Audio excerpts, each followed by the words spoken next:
In this video, you will be meeting people who work in water and wastewater careers. These are not actors. They are real people doing real jobs, and they will share their personal experiences with you. I started out as a laborer,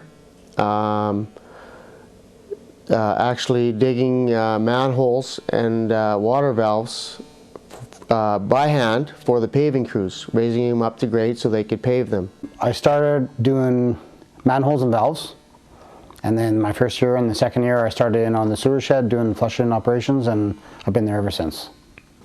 I initially went to university to become a social worker.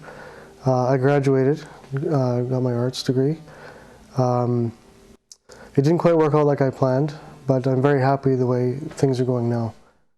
I have a degree in political science from the University of Calgary, so I spent the first few years of my career in a, what you'd say, white-collar environment, office buildings, marketing and communication roles, and eventually made the transition to working outside and working in what I consider an environmental role. I worked in the oil patch and took this as a retirement job. I've been in wireless telecom and transportation, but at some point I needed something more than separating people from their money to make a career, so I kind of ended up here. For a person of my age, I said, where do you want to go? Retire. Retire? Who's going to retire? I'm still, like, I'm 50, but I'm still, climbing mountains and hunting and fishing and all over this province. I think if I can do something that helps people and helps people in the community. Your main thing that we're doing in the sewer system is keeping sewer out of people's houses. That's your main priority, keeping sewers running and out of people's houses. That's pretty much what your job is. So the more you clean the sewers, the better they're going to run, the happier the people are around. There's equipment operators, there's camera operators, there's inspectors. We do a lot of inspections to the sewer system, both new and old, on a regular basis. I'll go into an area in the city and do a video inspection to just find out, the condition of the pipe to see if it needs servicing. But I've seen everything from flooding, helping people with sandbags, stopping the river from coming into their home, to, showing up at people's homes, unfortunately, when, the sewer is backed up.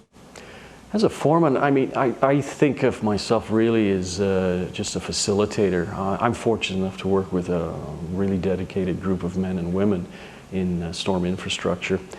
And really it's just facilitating the jobs that we have to get done that day or that week, making sure the equipment's in working order and that they're safe first and foremost, and then that we do our best to return the storm water back to the watershed with as few pollutants in it as possible. We all work as a team. I can't do my job without the flushers, and even the brushers, because they remove a lot of debris. But a lot of the times I work alongside with the flushers, and they can reduce flow or remove debris for myself, so we can, again, see the maximum view of the pipe. Now with these new flushing trucks that we have, you don't have to go down a sewer. Very seldom do we now have to go down into a manhole, which is huge, because it's just, anything can happen. I mean, it's safe. We take all the precautions necessary. We're all trained in confined space and fall arrest. So, I mean, but still, if you don't have to go down and eliminate the risk, that's huge. In the time that I've been with the city, technology has changed tremendously.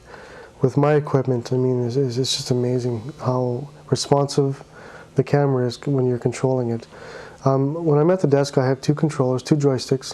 One controls the driving, reverse and forward, and the reel at the back as well. And my right-hand one controls zoom, focus, lighting, open and close the iris. Nowadays, we very seldom have to actually dig out a sewer line. We have what we called a lining program. It's put out for a tender, and then the companies bid for the job and they get it. But what they do is they pull a liner through, and it's actually called cured in place. And they pull a liner through from one manhole to the other. And also for the lining program, we video inspect to determine if the pipe that we were in is a prime candidate for lining. Some days it's pouring rain and you're standing out there unflooding the street. But it's interesting. Every day's good, and the people you meet are usually pretty good. public is usually always happy to see you show up. It feels good when you can help somebody out, whether it be a co-worker or a public citizen. Anytime there's a sewer backup and people are getting flooded, it's not a very pleasant experience. I take great pride in the fact that I have an environmental role. I worked in Fort McMurray. I made a lot of money. But at the end of the day, when I went home, I had a lot of money. I get home at the end of the day here and I go, hey, you know what I did today? There's some old guy and his toilet was backed up and he's like 85 years old and I got to do that and fix it. And they go, cool. And the pay's pretty good. I mean, they pay you pretty good and the benefits are really good. We look for people that have a willingness to want to learn and are interested in working in the sewer maintenance department. The word sewer scares a lot of people. They think it's a dirty, grungy job, but in most cases it's not.